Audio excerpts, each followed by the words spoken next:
Howdy, and welcome to the Roundtable for Red Dirt D&D. I'm Michael Cross. Connor Shenold. I'm Johnny Payne from a long line of Johnny Paynes. Aiden Gross. Brooke Bullock, maybe here, maybe not. Kiri Hester.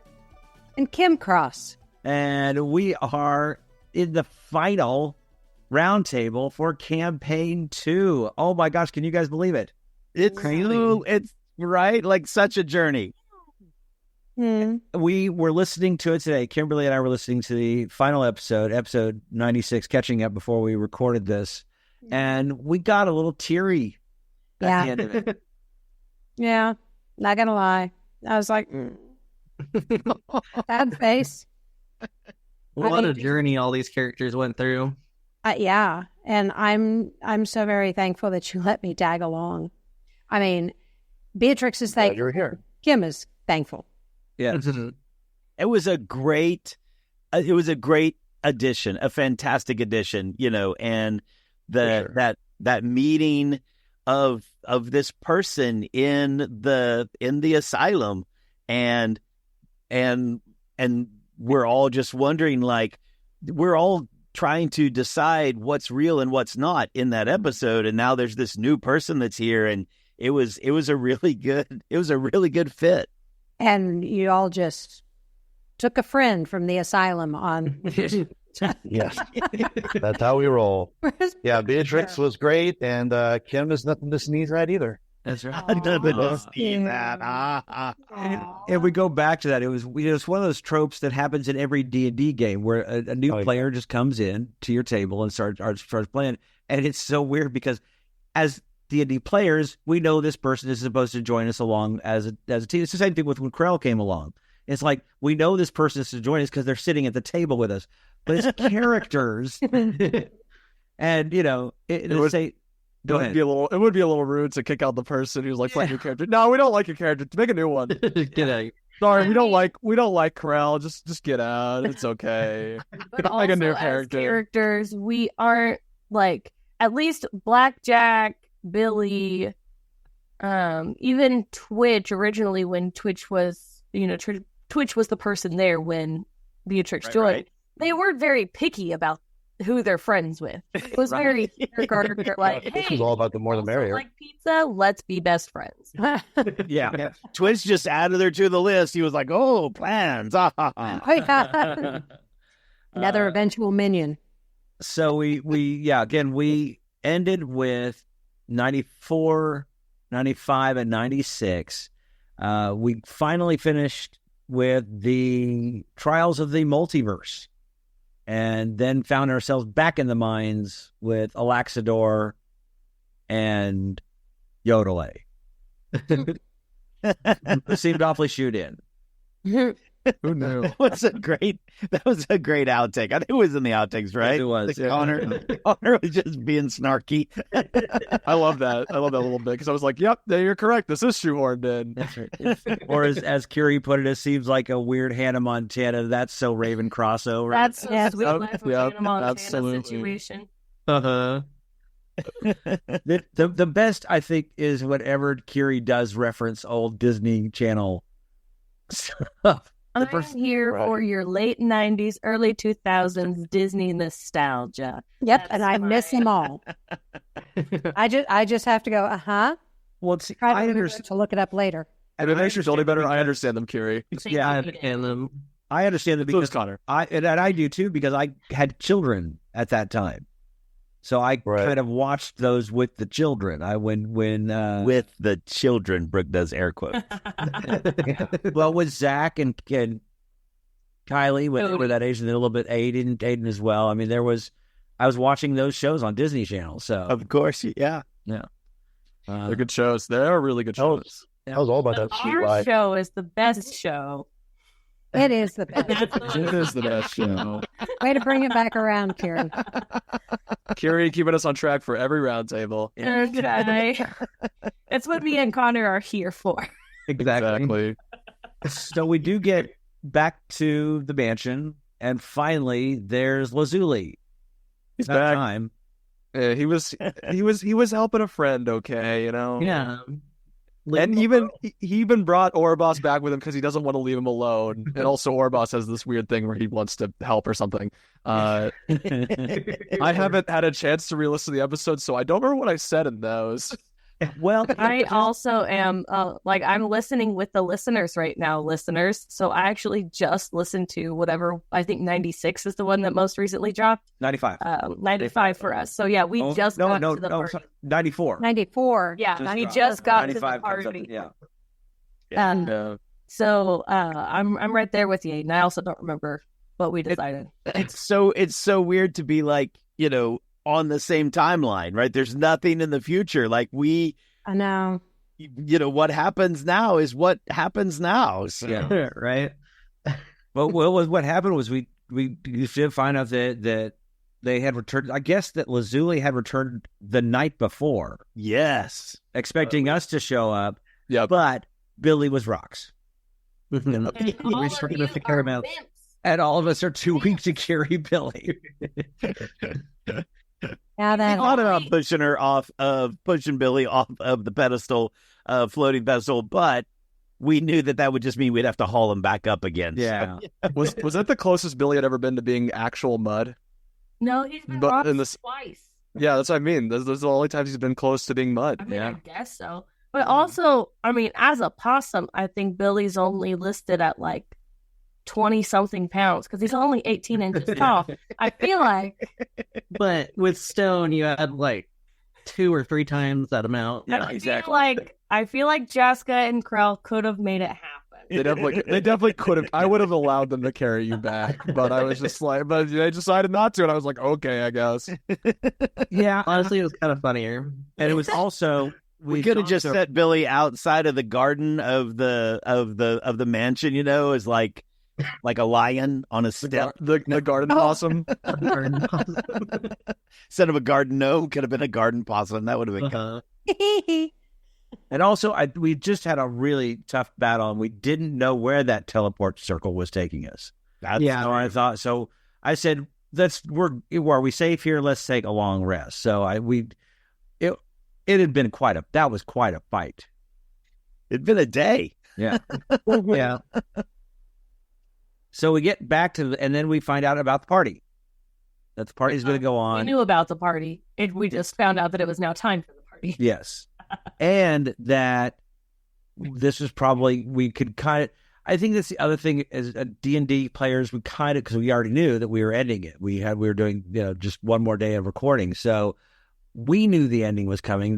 The characters didn't quite, but we figured this was probably going to be where we would face off, because we decided to make a hero's feast. Yeah. Decided to get the dragon sword. Mm-hmm. Which I feel like even as characters, you can kind of feel the sense of something's going to happen at this party. Yeah, we knew something. Hopefully if I built it up correctly, everything seemed like it was leading towards that party. Yeah. Well, it was also, if it was enough for the average, clueless noble to think that something was going to happen at this party, a bunch of adventurers would figure it out. Yeah. Especially with the carnival leading nobles to the party, you could assume something big was going to happen. I think when we went through my arc in the second half, Twitch had a good question of, as I'm looking around the room, as this level adventurer, do I get the sense that something's happened? And I think that kind of leads into the party that Oberon throws. We're such high-level adventurers at this point, we should kind of be able to feel the vibe of something is going to happen. Yeah. Spidey sure. sense. Yeah. Spidey sense. Adventure. It's that adventures. you've got so much experience, and I think that's the whole point of because I always wondered how you could figure out how, you had a soldier. Someone's got a background of a soldier. They've spent years doing wars and stuff, and yet now they're a first-level fighter. Right. I've seen some groups do where all of their PCs were at different levels depending on their background, and that's something that those players had agreed with, something like that. So their world was taking place in a between two generations. So half of the players were of one generation, and half of the players were essentially of their children's generation. Yeah. So the parents' generation had fought in a specific war that was really important to the backstory of this kingdom, and so they all started at 3, and the children that were adventurers, they started at 1. And it was really interesting to see how they navigated that and made that work. And it never felt like competitive between the players, because those players knew each other really well. But yeah, it was. I've always thought that as well. That's like, cool. Yeah, how I've been a soldier and now I'm a level 1 fighter. Sometimes with some like classes, it almost makes sense. If you're, maybe as a sorcerer, you've just gotten your magic. Maybe that's your backstory. Or you're a wizard just starting out or something like that. But like, if your background is like a samurai and you don't know, you can, come on. Well, but I think that's the way I always put it was, although you have ability to be a soldier, you don't have the ability to be an adventurer fighter, which is a very, you're being one in a line of either you're an archer or you're a frontline fighter following someone else's orders. That's going to be totally different than thinking on your own and thinking about monsters, which are totally different than fighting a battle. So I think that's where the idea comes. You've got you're a city guard, checking people at the gate versus the existential dread of a beholder coming around the corner and a dimly lit dungeon. I've also seen like GMs do and this is something that I'm sure GMs do. They don't just always talk about. So this was like one of them talking about it, how they'll change DCs between players, whereas some will just say, hey, you can, so like instead of rolling with advantage, they might just change the DC to like figure out what the guard's patrol route is going to be if you were a castle guard in your backstory. And so they'll just like lower the DC or change the DC. Other DMs will do advantage and stuff like that. But yeah, we spent a lot of time, we as players knew, but I think also, like I said, I feel like if a bunch of hapless nobles know that something is going on at this party, we can figure that out too. Exactly. There was definitely a portion of the nobles that wanted to go because they knew something was going to happen, so they were really interested in seeing it. They wanted to see Jerry Springer fight. Yeah. Yes. Fight. So I know we get there. We did this green and red and amber. I'm sorry, Kimberly, you're saying something. Oh, I just said ew. Yeah. So we get there. There's the signing of the letters, which we never actually figured out. I think we figured out, but Aiden just didn't confirm. I think that we were on the no-fly list, and like it was warning somebody the sign that we were there. That happened in the episode I just listened to. I don't feel like I really needed to have a moment where she goes, "I knew you were here." Like it was incidental. It didn't really matter. It was me justifying a little bit that she knew you were already there. And I feel like nicely done. Anyone who just thinks about it for a second could probably guess what that is, of course. So that's not really that big a deal. I didn't feel the need to explain that. And I love the fact that Blackjack just walks in. Yeah. And later on, I'm like, hey guys, when are you coming? Hold on, we're trying to figure this out. Yeah. And half truths, affected it a little bit. It was neat. Yeah, it was neat. You guys got cut up on that a lot. I was just like, this isn't that significant. But I'll let it happen. Players hyper focusing on something that doesn't really matter. It was also meant to do that as well, because I was like, they've been on this little whole thing about names have meaning, names have power. So the moment I make you sign your name, which you didn't do at the previous party, you guys go, wait, hold on a minute. Let's let Lazuli do it first. All the way back to Connor and Rumpelstiltskin. So Rumpelstiltskin and skin. Yeah. And very important conjunction. So we do finally get in. I get to flirt with Titania. And that's when we all knew the gig was up. Like at that moment, when she walks away with Blackjack, that's when Zianti was like, imposter. Like, she immediately. There's no way that she would choose blackjack over Oberon. The nobles were so interested in that. I will say they were like looking over at blackjack and Tanya like, "Whoa, hey, this is not what we were expecting, but this is interesting gossip," and that kept them entertained for a little while. It was one of my favorite outtakes when Kiri says, "Is this why you actually left the Feywild?" I said, "It is now." You can't hit on your patron's wife and get away with it. There are at least 3 people in Tartarus because they hit on Hera, and Zeus got mad about it. Yeah. Plus all the trouble that Zeus caused for himself from Hera in other stories. Oh yeah, the gods they get all kind of wound up. The point I was making is stands. You can't hit on Titania and just like Oberon not be mad. Yeah. Well, and the actual, I don't think we ever came up. I don't think we ever actually said what it was that Ziansi and I did to get. Okay, do you want to know my guess? Okay, Go ahead. Okay, We do have a backstory on it. Yeah, I think we do. You have some things that drop. So here's what I, off the top of my head, I know that I know. 1, Grandma Spider doesn't want you anywhere near any of her temples due to some kind of vandalism, I believe. What? You're very, very close. Number 2, you didn't drop as much about Oberon. Michael was a little more tight-lipped than Brooke, and so Imagine that. But I'm pretty confident that you like burned down a temple or, did the hokey pokey naked or something and really made her upset. And so in spider form, it's a great dance. I was going to say, we're all furry anyway. It doesn't matter, so. But yeah, Kira, you're actually very close. It was tainting of basically the sacraments, and just to make them taste bad. It was just a little practical joke. And what if you play some vandalism? Yeah, vandalism. So you spiked it. Yes, we did. We just wanted them to loosen up, have some fun. Yeah, and lyrics can be such a drag. And that's why he said we had to go to the private material plane, and that's where we were for a year. So, anyway, so the party went on, and now Connor, you took off for Oberon. Why did you think that would be a good idea? Sorry, the way you phrased that question. It sounded like how did you think that would work out? Point of order, leading the witness.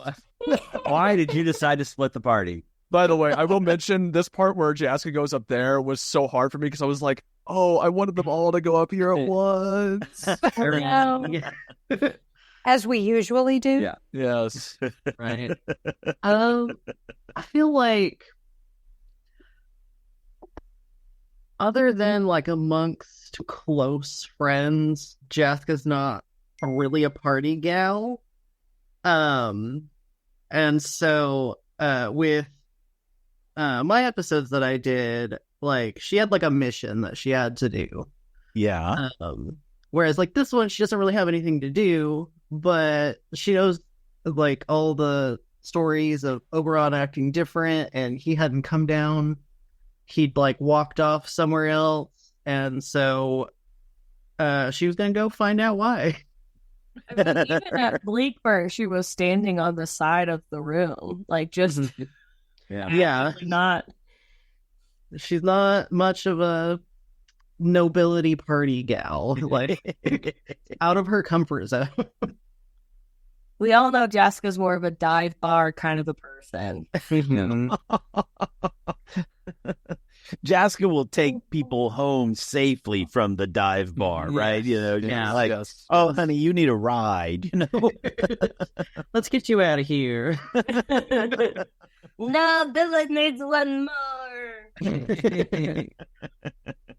So we also, keep going. Yeah, so that was just kind of my reasoning for it. Of just, she doesn't really have much else to do. She doesn't really know too many people here, and we're on a mission. So let's. What's that could happen? We were pretty sure that he was being at least manipulated by an evil dragon. It's fine. We know for sure he's not the showrunner. That's what we know. Yeah. We don't worry about that anymore. Yeah. That's right. That's right. And if, finally tracking down the showrunner, right? Through all the simulacrums. Hey, there's still one simulacrum left.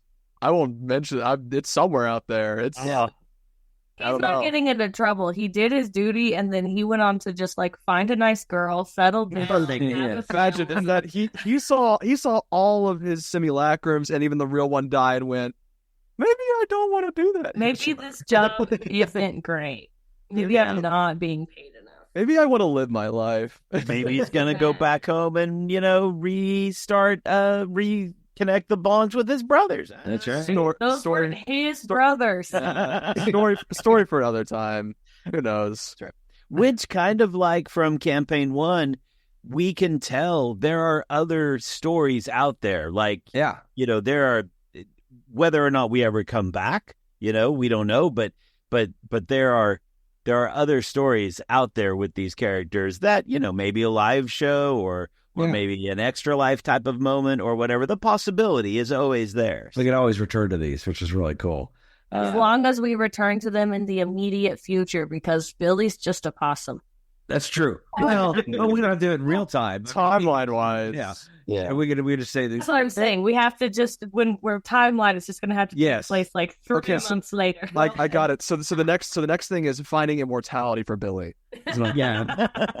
Well, and we did actually get a little bit of a teaser of something we can do later when Billy and Krell ran into Mama Mud. Yes. Yeah. I'm her number one prince. Yeah. You're her only Yeah. Unfortunately, she didn't die, so I didn't become king of Mudmen, but, Maybe next time will tell. What is it with these two actors? I mean, I know they are the best of the group, but what is it with these two actors always having the spinoff? We're really good at telling stories. We just need to step our act up. Yes. We're really good at finishing each other's. Soliloquies. Metamucil? Yes. I was not going to say sandwiches. Oh, my. So we get to the end of episode 94 with the threat from Oberon. Yeah. He's going to end. That's so funny. Yes. And then we get to episode 95, and then we all show up. And he's frozen and doing some kind of weird thieves' cant, which brought in Beatrix, who had to recall her thieves' cant. So, wow. Yeah. I wanted to use that. I got to use it.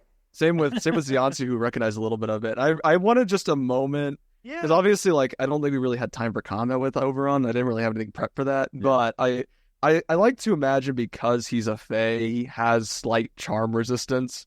So every time he looked at you, Blackjack, that wasn't like the charm being like, oh, I need this guy gone. It was, I need you to look at me. I need you to see me.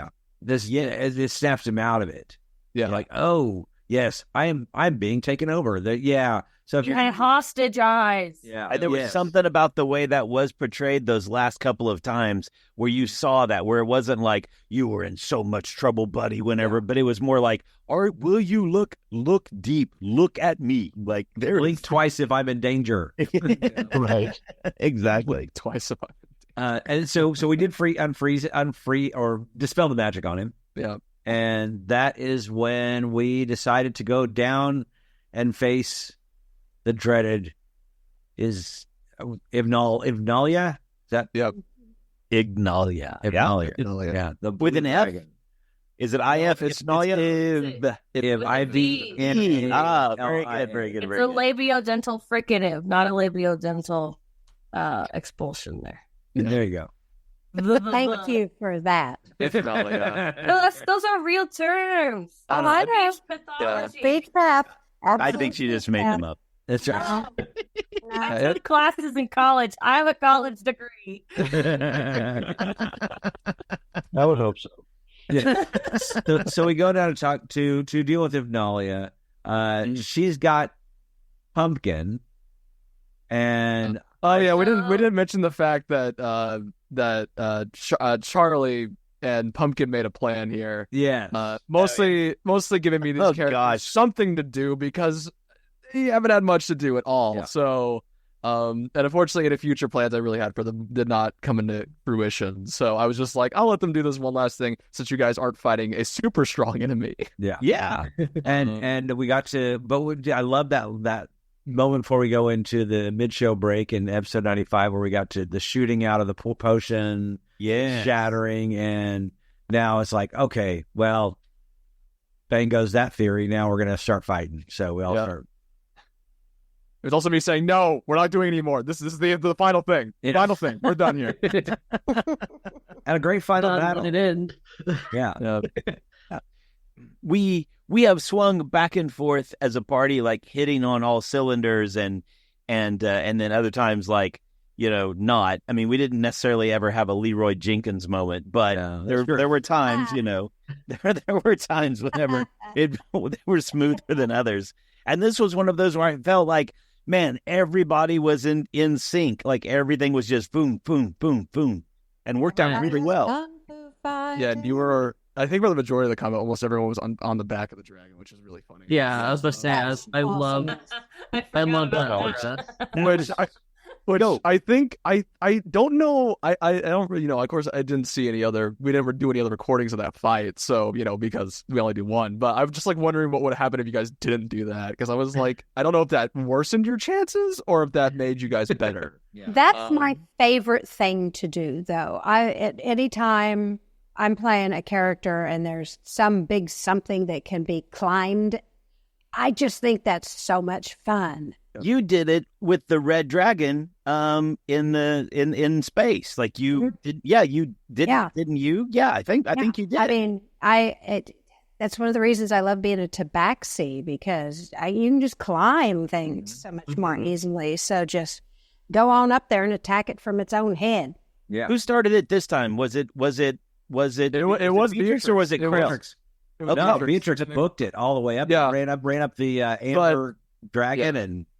Yeah, but in character for Krell, he followed right suit. Yeah, basically. And then eventually Connor got up there as well. So everybody except for me, I'm just keep trying to run away from it. Yeah, and because it was chasing you mostly. Yeah, poor Mudman and they just kept going back and forth trying to catch it. I'm going to tell you, Michael, as a player, that frustrated me so much because your plan was like, here, let's do this. And I was like, no, I should make Mudman do the thing that he always does, which is hang out with me. And if he had hung out with me, things would have been very... Yeah. I mean, the dragon had an 80-foot fly speed. Yeah. Something ridiculous like that. Weasel and a mud method. Yeah. I also realized that when I re-listened to it, that I picked the wrong Fae to summon. If I picked maybe a hag or something like that, something that would have been more... the lion can't do anything unless it's in melee, basically. My favorite bit, just like out of thing. I don't know if I might have mentioned it in outtakes, but the fact that like obviously you guys had a hero speed, so you guys could be affected by frightened. So the dragon's frightful presence would have worked, which would have changed the combat if you guys did not have 100%. But I like to imagine that's the reason Pumpkin and Charlie weren't in the combat, is because they had been hit by the frightful presence. We're like, oh, we're out of here. You guys can deal with this. Never mind. Yeah, exactly. That makes sense. We had our heroic moment. We're out of here. But no, you guys did really well. Until I think Ziansi started doing the max healing stuff, I had you guys a pretty decent. Yeah. It was definitely back and forth. Yeah. In fact, we did lose Billy had it not been for Billy's name being written in the book. Which I barely caught on to. Or you didn't catch on to. I caught on to it. Yep. So what we did have one person actually go down, and then of course all the max healing. Yeah. That just changes everything. Yep. I love it. Of course, the way it's pictured in my crazy brain is, we're all just up there flinging and stabbing and whacking and doing everything, So it's like whack, ouch, down, whack, ouch, down. And then Ziansi's, down below us there, just flinging the good juice, as fast as he can. So it was, I love the way that it's pictured in my mind. I don't know how everybody else sees it, but it was, there's music. I also I also like the picture in my head of of Nalia like bending her neck backwards to lightning breath you guys on her back. Yeah. Yes. Because normally dragons do have a pretty long neck, so I was like, I'll justify lightning breath here. And tail attacks too. And tail attacks, yeah. They just go thwip. Yeah. So we made perfect sense for her to do that. Like, it's not going to hurt her. You know, the lightning's not going to hurt her. No. And I mean, I'm beginning to think that the two character classes that every party needs is the healer, and the monk. Like, because if you have a monk, like that teamwork that was going on top of the dragon between the rogue and with my brain has lost all the character names now with the rogue and the ranger and the monk with Beatrix and Jaska and Krell. Like, it was such a synchronicity up there. It was so good. It was so, even when you got knocked down, like we got up again. Back up again. I was there too. Kiri was there too. Yes, 100%. And that's what I love about the idea that, because by the time we got to that final round, when we had Billy and Krell and Beatrix and Jaska all on top and down, and I'm sitting there trying to shoot out Eldritch Blasts from far away, and the healer is down below just boom, boom, shooting up heals to the that felt like it was leading toward the end. Yeah. Fabulous montage. Yeah. Epic. It was. How many times did Billy use the wings? In my memory, he's just hovering there almost constantly. But once he uses an action to summon them, he has them for a whole minute. Okay, yeah. So that was they were just there. Yeah. So when everyone else got knocked off, Billy could just, and I did like that ruling of, okay, Billy's going to just take the damage, but not actually be knocked off. Yeah, because I was like flying. Yeah, you could probably catch yourself. Yeah, you can hover there. So that made remember, it really cool. or anybody for that matter. How many rounds? Was it about a 6 or 7 round combat? 6 or 7-ish, something like that. And I don't remember. That's like when you get in, then you're really starting to push the limits of your characters and resources, right? You get into like those 7, 8, like something big is going to swing one way or the other in those 6, 7, 8 round combat. In universe, that combat's like about 36 seconds. Can you believe it? I know. But then I really good use, Aiden, of the actions, the legendary actions because that's. And I was trying to tell Kimberly today when we were listening to it that she was asking about what are the legendary actions. I said, well, they basically allow for a creature, any creature, usually an NPC, to attack after someone else goes in a turn, except for themselves. Which, because if you just look at action economy, no matter how powerful Ignalia is, if she didn't overpowered. Yeah, if she didn't have legendary actions, she would have been completely overpowered. Yeah, I would have had, if she didn't have legendary actions, I'd have to add in other creatures, which I still probably could have done, but I was like, this thing's already a big hit point sponge anyways. It's a neat mechanic that I think 5th edition is the first time it happens, right? This idea of legendary actions. I think so. So in lair actions, like it's a neat mechanic because it takes care of that action economy that, a party of 4 or 5 or 6 characters, they will overwhelm that CR rating pretty quick. And it also allows DMs to, if you are having a challenge rating higher monster, to basically allow that monster to just be a solo battle without having to worry about, just being instantly killed by overwhelming odds against them. Or throwing in a bunch of minions that you've got to deal with in a that you have to deal with. It's just so. I think the legend. Yeah, so I think you did an excellent job. And that was the whole point of it, is to make it competitive. I don't think any combat is ever designed to you're actually trying to kill the players. No, you are, but you do want to challenge them. You want it to make it. You want to get out of the first round at least. Yeah. That's why I usually chase the spellcaster like I chase you, because it's like, well, I gotta pressure him or else he's gonna do some crazy stuff to me. Yeah. You could just let the render outlaws see what it's like when we sneak in and basically could take something out in the first round. Yeah, the new Vecna stuff's gonna be. There's just episode. I think there's 3 episodes there where you guys just go in and kill everything without taking a single point of damage.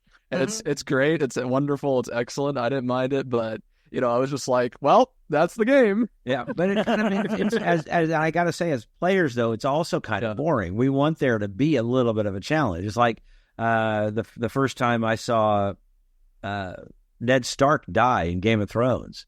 Yeah, if my dad said, spoiler, my dad said, if there's not death, then there's really no consequences, right? And so if you want it to be a challenge, otherwise it's not actually a good game. I think it's always fine to have moments, and especially in D&D, all RPGs, where the players are just basically on a power trip of, we're going to kill everything that stands in our way. Yeah. And like I said, that's great for what we're doing right now for regular Outlaws, but later on, Yeah, for sure, there will be challenges later on. But it's just like, sometimes letting your players feel fulfilled at the fact that they're like 12th, 13th level. I mean, they've deserved that. Yes. Should be able to feel a little bit powerful. And D&D is the one game where that can usually happen if it's not like a superhero RPG, or if it's not like any other RPG that's similar, like Pathfinder. I'm sure Pathfinder has that too. Yeah. Whereas like other RPGs, like, other RPGs are like, yeah, you're just a dude. You can just die anytime. Call of Cthulhu, run from everything. Run from everything. If you're in combat, start crying. Which will happen anyway based on the insanity rolls, right? But so we get to the end, and Beatrix gets the final stab as it tried to breathe one more fire thing on us, and right in the eyeball. And we're listening to this today. and to give you any sense of, of course, two of you know what I'm talking about. Beginning of the year teacher brain, right? So at least with mine, there's nothing else up there right now. It's just school. And so we were sitting here listening to it, and I was like, oh, I got that one? I had absolutely no memory. I don't remember who got the final hit either, so if that makes you feel any better, I didn't remember either. Nothing. I was like, oh my gosh. And of course, I'm like, I am so sorry. This is the weirdest game because, just this game in general. Yeah. Because it takes a whole group of people to take down whatever the bad thing is. Right, it takes a whole group of people to do it. And it may take an hour and a half to do it. But you get it done, and then there's the last person who just happens to be in the right order, and the die happens to fall correctly, and you're like, yes! Oh, sorry, everyone. we all celebrate. Yeah. But it used to be more, even more disparate, I guess is the word I want, because the person who got the final blow would get more XP than the rest of the party. True.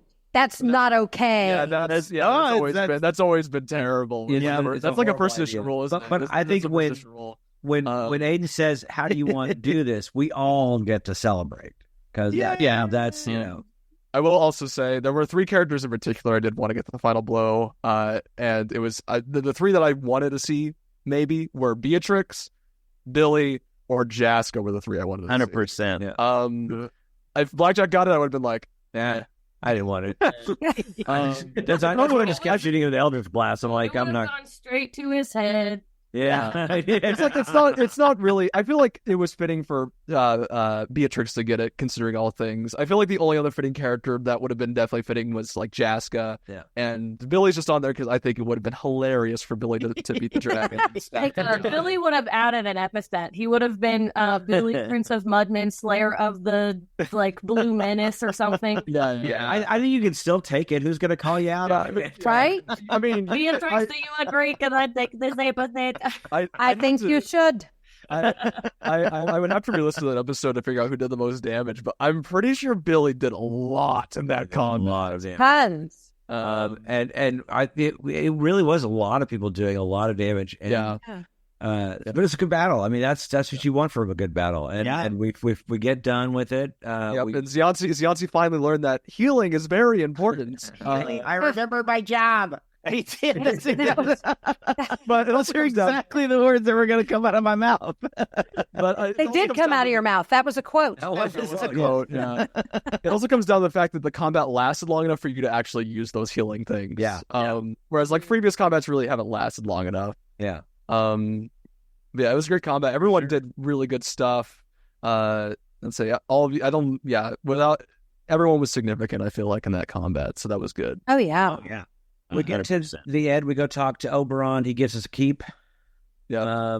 And as I was listening to it again, it's like we're all going back to Lazuli's. And it really felt that moment of we're just walking over and we're talking. We're just he did mean a fortnight, right? That's what we're going to be saying. And we just kind of kept talking and having this music come in that I've been kind of saving for this ending of Goosebumps. Yay. I've got goosebumps right now just thinking about re-listening to it this afternoon. It was just fun music that I've been holding on to because it was music that I'm like, this cannot play at any other time until the end when everything's happy and everything's fabulous.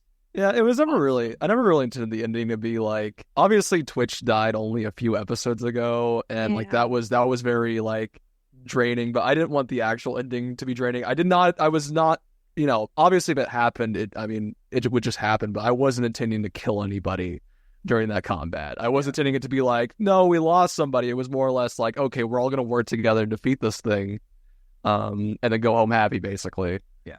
It was a really good ending.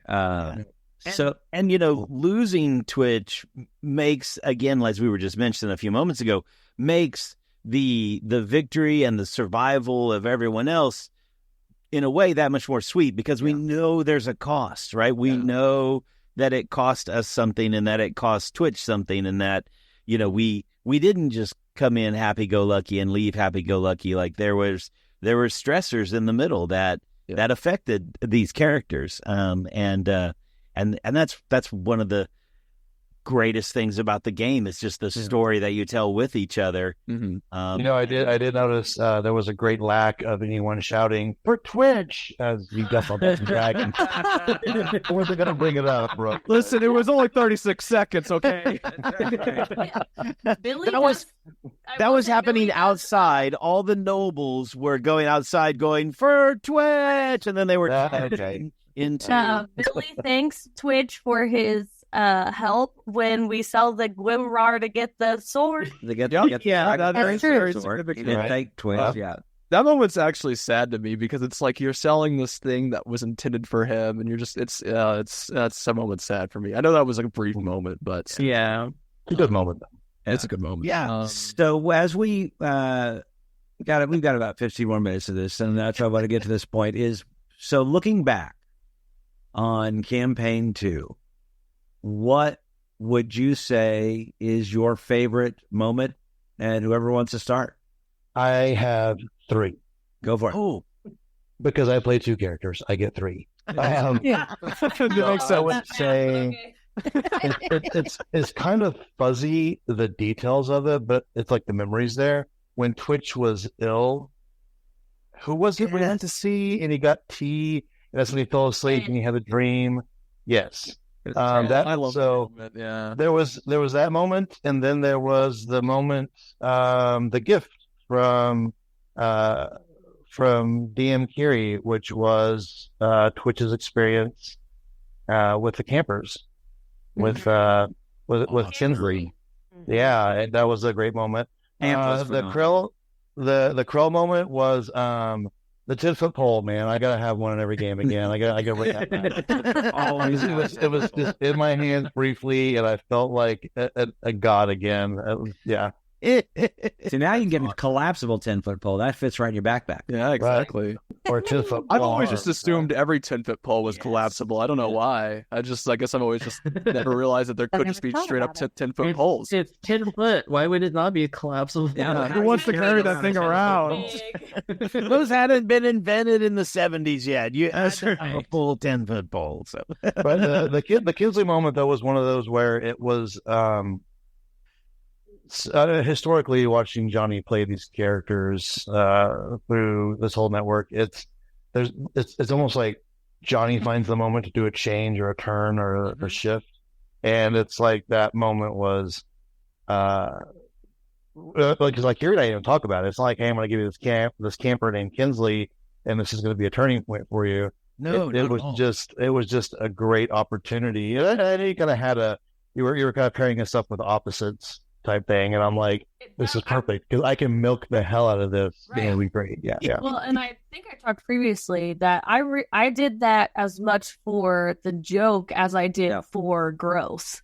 There were other ways that I could have gotten Michael or Blackjack's strength score up, but putting him with a bodybuilder team sounded funny. With a heart of gold, and I loved him. And worked Brock so much. Writes bad poetry. Yeah. Yep. You're exactly right, Johnny. Like we've talked about it before. The best moments are never planned; they just come out organically. And you and I were sitting across the table from each other during those episodes, and I could see it. I could see, if you don't mind me saying, I could see as, oh God, we're going to be cam counselors. I could just see it on your face of like, geez, how is Twitch going to fit in with this? This is so cheesy, Kiri. Why would you do this? And then there was this moment where you just sold out, not sold out in a bad way, but just devoted yourself to it. Yeah, where you bought in. And you're right, it creates this fantastic moment for Twitch that, was not in the plan, but yet gives him so much heart and humanity. And I think that's the moment when I fell in love with him as a character, was that it in connection back to when he was sick. And then he realizes that, oh, I really do have friends, right? That was the first seed of I really do have friends back when he was sick with Ted. So both those things together are awesome. So much about the buying in. I did, and we'll be done with me. I did for a brief moment think to myself, how can I break this camper? And then I was like, no, this camper's going to break me. She broke you. This camper's going to break me. She didn't break you. She fixed you. Yeah. Brooke, Brooke, did you have a favorite moment? There are some. My favorites are just, Zionsi just got to be the comic relief, and that was like just the great at first, just because he was just creepy and weird, and it was great fun to just watch Kiri be like, oh God, it's so gross, stop, with the blood and the stuff. And then later was the comic relief because here was this cleric with like a 13 wisdom, it's just not the best character build ever. That's what I like about Zionsi, though. I like that it was like a cleric that wasn't good at their job, and like that was actually in character and like learning how to be better. And slowly, like you even like in combat, you learn to be better as a cleric. Yeah, which was great. Of course, old habits die hard, and you did a lot of attack rolls with like weapons and stuff, and it was I just liked that bit too because I was like, I'm still a rogue, still a rogue. Like there's an early scene. In fact, it may be like episode 3 or 4 where we are there outside of the Ironwoods at the tent, and like these bandits show up, and Zionsi scrambles up on top of the tent, and my dice were just being awesome that day. And he's just taking people out with the bow from on top of the tent, right? And that was a great Zionsi the Rogue moment. Yeah. And then later, whenever probably the best moment has to be whenever we've lost 2 characters, and oh my gosh, what are we gonna do? Oh, wait a minute, I have divine intervention. I'll just roll for it and see what happens. And the whole table's just like, because we're looking at the dice, we're like, that's a, I can't even remember the exact number. It was a 2, I believe, something like that. Yeah, it was a 2. It's like, that's a 2, right? Like that's under 12%, right? That's a 2. Yeah. And it was just this fantastic moment of when the dice tell the story, right? Yeah. So really great. Did you have a favorite? Then a couple. The one that I'm recalling right now is actually from Kiri's first session. That's killing the frog. And then, like, have trouble with you. Apocalypse, avenge me. I remember listening to that session and laughing afterwards because I wasn't there for that recording session because I was sick or something. I was like, oh my gosh. Yeah, she named all of them. We didn't ask questions on who they were or what their names were. We just started killing. And Kiri had 2-3 pages of backstory for these guys, right? I did not. They only had names, but still. We don't believe you. I was expecting you to ask their names, and maybe that's just because that's what Kiri does. Kiri does a lot of name asking. Yeah. But I was ready with these frog names. So by far that was one of the top tier moments for me. That was in it. Kiri, how about you? Off the top of my head, Billy also is very much a comic relief. I think the Billy Zianci team was really fun. Oh, that duo is hilarious. We think he is fake Fluberon, if you will. Billy has good chemistry with every character, though. I feel like. Yeah. There was some really good chemistry with Billy and just about everybody. It was different too. Yeah. Right. Yeah. And so, with Beatrix, he's much softer. And those kinds of things. And with Zianci, he feels like the smartest person in the room. So he, But anyway, and then there's always Twilly. Twilly.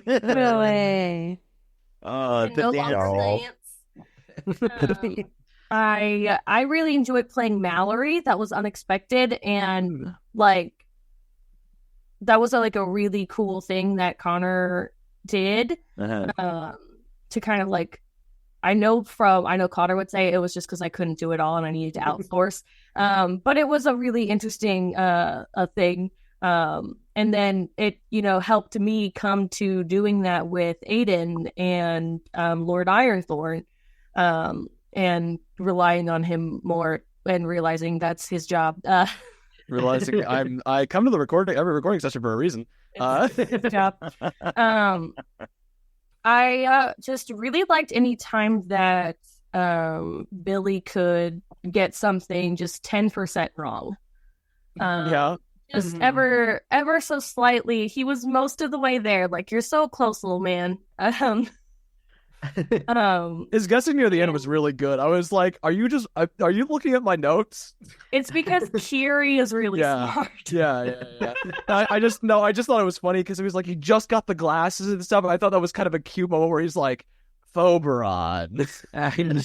Well, see, here's the thing. The square root of the hypotenuse is yes. Right. And I really enjoyed camp. There were I would love to run mini little camp one shots, camp games. That would be a lot of fun. And Jackson inspired campaign thing. And I was watching so many, and we talked about this before, so many iconic camp movies to kind of get me in the right headspace, and they all kind of, not all of them, but a lot of them end in either a talent show or a competition with the camp across the lake. So we got there was that one camp movie that ended with the boy jumping out of the lake and killing the girl that was in the boat. Oh wait, that was Friday the 13th. Jason. I think I talked about this maybe on a separate roundtable, but when Aiden and I were first talking, that was one of the pitches. That was one of the pitches. But we were coming off of Bleakburn and that murder mystery, and I was like, I don't want to do another murder mystery. Not Camp Crystal Lake when you've just come off a murder mystery. So we were we had to come up with the idea of lighthearted Disney camp. Not Friday the 13th, which then led to let's give everybody a gift, so to speak. And that led to me, some people I knew exactly who I wanted, what I wanted to gift, and some people I wasn't quite sure. I ended up asking Johnny. I said, hey, would Twitch rather have this or this? And Johnny said, oh, let me think about it. And he came back to me a couple days later and said, we'd rather do this. And so we ended up with Kinsley. Just for some insight there, she asked me if I could have anything, what would it be? And I said, Twitch doesn't have an ability to help people directly. Oh. Then I said Beacon of Hope could be good. The thing that's sticking in my brain right now, and I don't know why it's the thing that's sticking in my brain, but it's actually in the fever dream that we all experienced that was Brooke on putting us on a spaceship for a handful of episodes. In that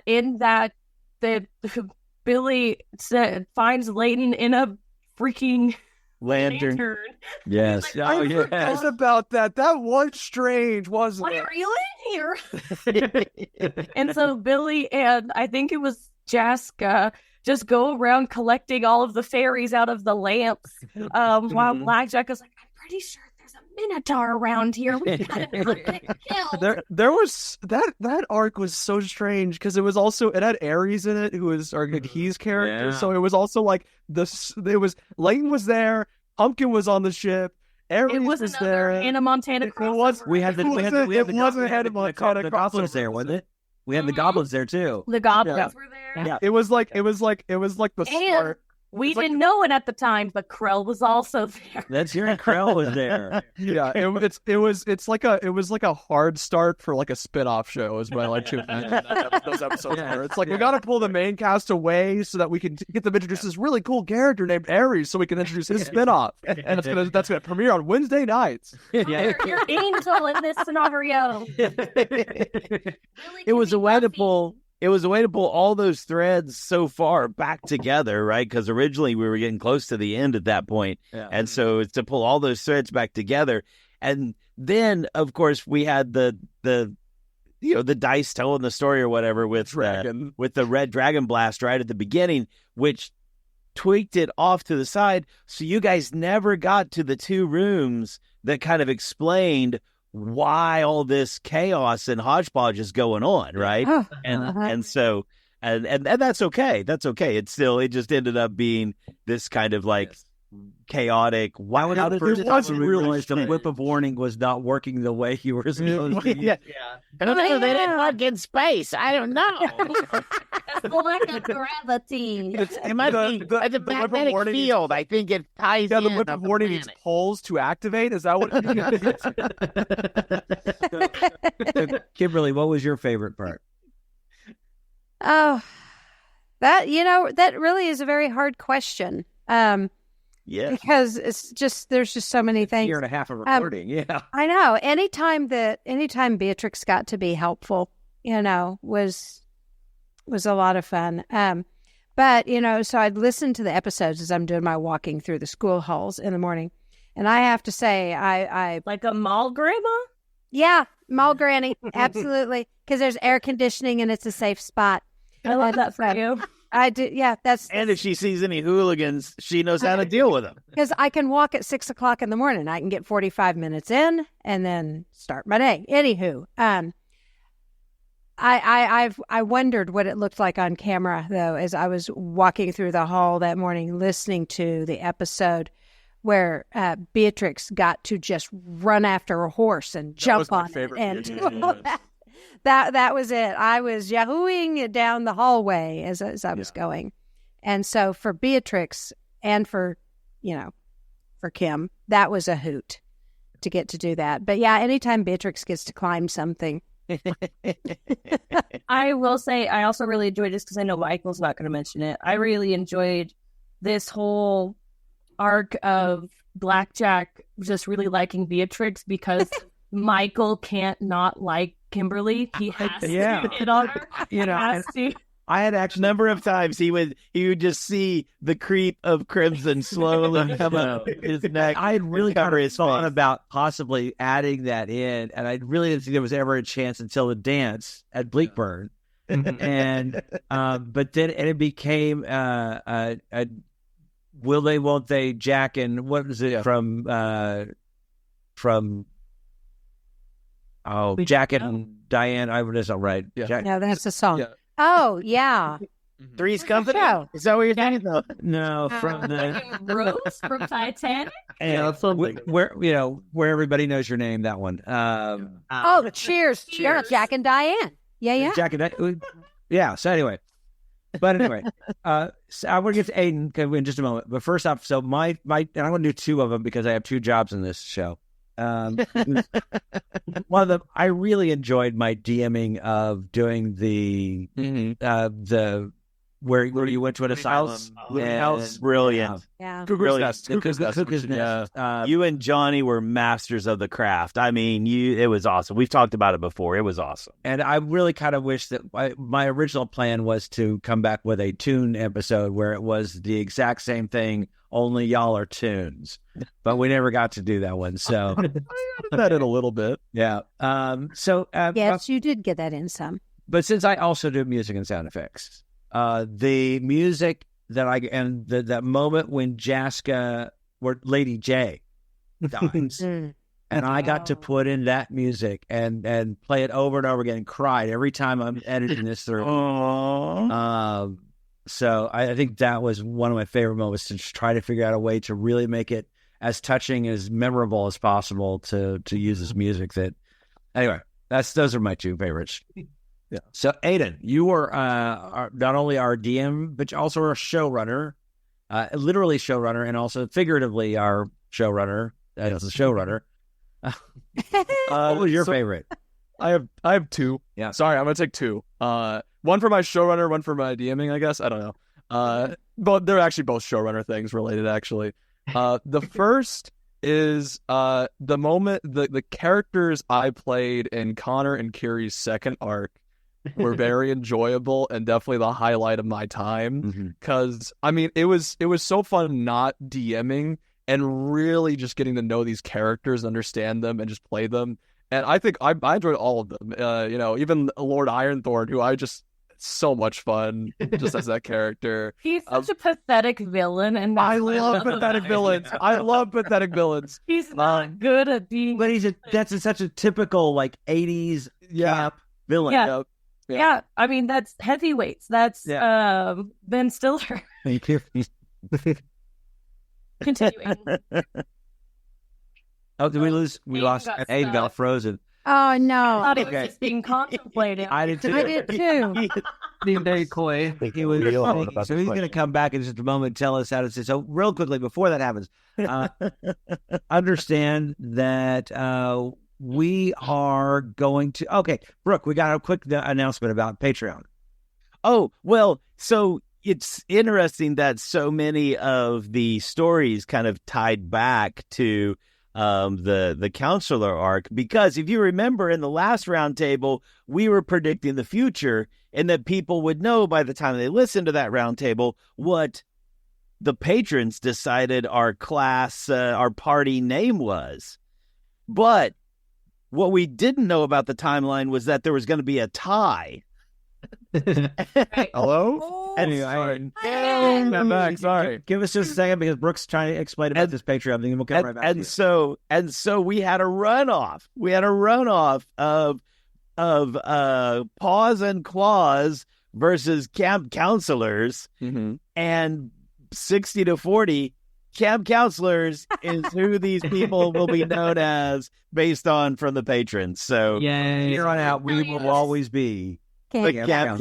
I can tell you this right now. No matter what dimension he's in, no matter what he's doing, dragon or not, he's going back. Billy is going back to Camp Glimmerwood every summer. Oh, yeah. I think we should all do it. I think it's going to be a typical. He loves it there. Every summer for the next 4 years. Yeah. Oh, Yeah, exactly. We really got to. There's Twitch. Twitch is back. I really think that Billy at best would live until 10, and years 8, 9, and 10, he would be like Gandalf. I guess not Gandalf. Gandalf was pretty spry. More Palpatine. Look, it's Billy the Gray. Yeah. Billy the Great. He already was gray. So, go ahead. You were talking. Talking about your Then technology playing the characters. Yeah, and obviously playing Ironthorn, who was kind of a pathetic villain, and then playing the showrunner, which was kind of more of an intimidating villain, was a lot of fun, or just more of a sneaky villain. But also, I enjoyed playing all of my campers, especially Elion and Brock. Those two were fun. And And also, what was his name? General Colaine? Colaine was fun as well. I love General Colaine. Yeah, I really did enjoy Colaine. So I really enjoyed those. The second thing I really enjoyed as a showrunner was, first off, just kind of watching you all run, but more specifically, I really enjoyed watching Kiri and Connor grow with their first and second arcs. Yeah. Because I didn't really get to see that with any of the rest of you. Obviously, everything in your guys' first ones were great, but really, like, Connor just, like, went from, simple goblins, let's have some fun here, to dramatic, dramatic murder mystery type stuff. And I can do stuff. Yeah, and it was such a total shift from the previous one that you did that it was great. Yeah. Everything was built so nice, and I really enjoyed watching you run that. And then with Kiri still kept up her silliness, which I loved, but kind of was a bit more confident with it and kept up the whole campiness. And I really enjoyed that aspect. And I think that was definitely it was definitely a concept I think you enjoyed a lot. And we all. I didn't get to experience, obviously, but like you got to experience everybody's process. Everybody plays a session differently, and you got to like kind of see it all. That's also part of that was watching you guys communicate with each other, and also me, be communicating. Like if you had surprises or something, I would kind of communicate with other people and be like, "Hey, how do you kind of feel about this?" and stuff like that as DMs, because I had to be the intermediate to check with things sometimes, and just doing that was a lot of fun. And I really enjoyed that. I really enjoyed the show running aspect. Obviously, DMing was fun. I don't think I enjoyed as much as like everything was show running and stuff and making sure everything was going well. If I did one of these where I didn't DM at all and it was just switching DMs constantly, I don't think I'd have a problem with that. It was a lot of fun. You kept a smooth flow through. Yeah, it was really nice. You can run my combat anytime, Aiden. Yes. So we've run a little bit over, but that's okay because this has been amazing. It's the last one. Yeah. So just real quickly, to everyone who is actually stuck with us through this entire roundtable to get to the end, to kind of explain, Campaign 3 is going to happen. Campaign 3 we are going to return to the KOSU studios in October. Mid-October, we will record like we normally do. And the first episode will drop on December 4th for all the people listening on podcasts. For the people who are Patreon members, you will actually drop 4 days early, obviously. So sweet. Yeah, some big changes. And I think we'd also talked about keeping these roundtables just kind of as the full hour for everybody to listen to. So it will be we'll be returning on December 4th. We'll have more information, of course. But really what we wanted this time for was for you as listeners to catch up. I have a lot of friends who are like, they're way back on these. So it gives people a chance to take it. So if you're talking to people like, well, they got a whole bunch of, it's like, you've got time to catch up now before we get to Campaign 3. Got 3 months or so. So that's the plan. So yeah. Anything else? Good plan. Anything else? In the meantime, right? Don't feel like that you have to go through withdrawal symptoms, because there's all the shows that you can check out on the YouTube channel with past episodes of Monster Island, and by this point, Tales of the Golden Vault, but new stuff from the Outlaws, and of course, Mysteries of Beatrix is still running. And then if podcasts are your thing, there's Wayfinder Legends. So the content will still be there, and then the original will be coming back. The original 5e will be coming back, as you said, in December. Yeah. And you notice, you can re-listen to Campaign 1, re-listen to Campaign 2 if you have time for that. You can do all of that. Go see your favorite moments in those campaigns, or just go and watch some of our YouTube shows, which we've been having a great time over there. So definitely check us out on YouTube, wherever you I mean, the shows there, Mysteries of Beatrix, have been so much fun, and I am so enjoying Wayfinder Legends, which is you can find on wherever you get your podcast. You can also find that on YouTube as well. Mm-hmm. So both the Red Dirt Dnd and YouTube are Wayfinder Legends are both on YouTube. The Eve of Ruin is should be released by the time this roundtable comes out. Exactly. So go check it out. We are so glad we have you. Please let us know if there's anything else you guys want. We'd love to hear from you on all the social medias. So social media. Anything else anyone wants to add? one last shout out before we leave to actually Kimberly and Aiden. You guys were amazing all the way through this. We appreciate you guys for being here. And Indeed. It made this campaign a lot of fun that we had. Well, the fact that I could bring my wife and my son into this little hobby that I do. Thanks for letting us tag along to work. Has been incredible. I'm excited to listen to campaign 3 while doing college work, so that'll be great. Look at you. Woohoo! So Billy has some glasses you can borrow. heck yeah. If those glasses make me smarter, I'm down. Yeah. You get advantage on intelligence checks. When we started this, Aiden was a junior in high school, and he is now a college student. Is that right? Junior? A year and a half. Yeah. So, anyway, it's been wonderful to work with Kimberly and Aiden. Wonderful again. Still Johnny, Brooke, Gary, Connor. I'm so excited about what we're going to do in the next. We're going to do little teases. I think that's the idea. Is little teases over the next few months to kind of talk about campaign 3. Yeah, there might be some bonus content that pops in. So don't unsubscribe or anything like that. Keep your subscription to the Red Dirt channel open, both on YouTube and in your podcast. Keep the feed open because there'll be some stuff that pops in before December. So, Carrie, what we're saying? I was just gonna say we all have been working really hard on kind of what that is coming up for in our individual capacities. So, definitely a lot of stuff to share even before the game starts. And I think a lot of it's going to be different in really interesting ways that I think is going to entice some of our listeners, our loyal listeners, to keep listening. But it's also going to give an in for a lot of new people that maybe prefer one genre over another, and they haven't heard this kind of genre yet in actual place. So it'll be 100%. Yeah, exactly. All right. Well, thank you so very much. That's going to do it for us. We will see you on the flip side. I'm Michael Cross. Hunter Shenold. Johnny Ben. Aiden Cross. Brooke Bullock. Erie Hester. And Kim Cross. Yay! Bye, guys. Bye. Bye. Bye. Thank you.